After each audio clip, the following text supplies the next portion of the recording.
নমস্কার দর্শক বিন্দু, ডিএ কেস নিয়ে কিন্তু গুরুত্বপূর্ণ আপডেট কিন্তু সুপ্রিম কোর্টের তরফ থেকে চলে আসলো। তা আপনারা দেখতে পাচ্ছেন যে খবরের শিরোনামে কিন্তু বলা হচ্ছে ডিএ কেস ভার্ডিক্ট। সুপ্রিম কোর্টে কিন্তু ডিএ মামলার রায় কবে? শীতকালীন ছুটির আগে কিন্তু বিশাল বড় সুখবর কিন্তু চলে এসেছে, ইঙ্গিত দিলেন কিন্তু প্রবীর বাবু। খবরটি দেখে নেওয়া যাক। এখানে বলা হচ্ছে যে রাজস্বী কর্মচারীরা কিন্তু নজরে একটি বিষয় রয়েছে, সেটা হলো সুপ্রিম কোর্টে বকেয়া ডিএ মামলা অর্থাৎ মামলার রায় কবেই বেরোবে। এবং গত 28 সেপ্টেম্বর 2025 কিন্তু দেশের সর্বোচ্চ আদালতে কিন্তু শুনানি সম্পন্ন হয়েছিল। তারপর গঙ্গা দিয়ে অনেক জল গড়িয়েছে, পার হয়ে গেছে দীপাবলি এবং দশহরার মতো বড় বড় উৎসব। ক্যালেন্ডারের পাতায় প্রায় 3 মাস অতিক্রান্ত, অথচ কিন্তু এখন কিন্তু ফাইনাল রায়দানের কিন্তু কোনো নামগন্ধ কিন্তু এখন পর্যন্ত কিন্তু পাওয়া যাচ্ছে না। খবরটি স্বাভাবিকভাবে কিন্তু দীর্ঘ অপেক্ষার জেরে কিন্তু এবার সরকারি কর্মীদের শুরু হয়ে গেছে সাধারণ মানুষের মনে দানা বেঁধেছে উদ্বেগ এবং উৎকণ্ঠা। এমন অবস্থায় ডিএ মামলায় প্রথম থেকে ওতপ্রোতভাবে জড়িত রয়েছে বিশিষ্ট আইনজীবী প্রবীর বাবু।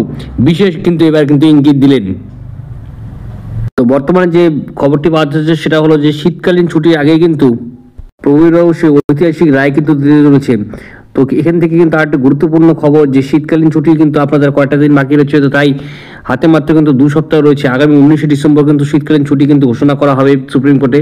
তার আগে কিন্তু হাতে রয়েছে মাত্র 14 দিন। এবার 14 দিনের মধ্যে প্রথা অনুযায়ী কিন্তু সম্ভাবনা যেটা রয়েছে সেটা হলো সাধারণ দেখা যায় যে দীর্ঘ শুনানির পর বড় বড় কোনো মামলার রায়দানের দীর্ঘ ছুটির ঠিক আগেই কিন্তু ঘোষণা করা হয়। তো সুতরাং কিন্তু আপনাদের কিন্তু এই যে গুরুত্বপূর্ণ দীর্ঘদিন চলার মামলাটা কিন্তু যে ট্রেন বজায় রয়েছে সেখানে কিন্তু 19শে ডিসেম্বরের আগেই কিন্তু 2 বিচারপতির ডিএ মামলায় কিন্তু তাদের ফাইনাল রায়দান অর্থাৎ নির্দেশনামা কিন্তু প্রকাশ করতে পারেন। উপসংহারে বলা যায় যে সরকারি কর্মীদের ধৈর্যের বাঁধ ভাঙতে চললেও কিন্তু আইনি প্রক্রিয়ার উপর বিশ্বাস রাখা ছাড়াও এই মুহূর্তে আর কোনো কিন্তু উপায় কিন্তু বর্তমানে নেই। প্রবীর আশ্বাসন যদি সঠিক হয় তাহলে কিন্তু বড়দিন বা নতুন বছরের আগেই কিন্তু রাজস্ব কর্মচারীদের জন্য বড় খবর পেতে পারেন।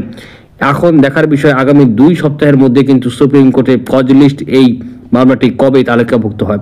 তো আশা করছি আজকে ভিডিও আপনাদের ভালো লাগছে। লাইক করবেন, শেয়ার করবেন, চ্যানেল সাবস্ক্রাইব করে পাশে বেল আইকনটা অবশ্যই প্রেস করে দেবেন। তো জয় হিন্দ, বন্দে মাতরম। ধন্যবাদ ভিডিওটি দেখার জন্য।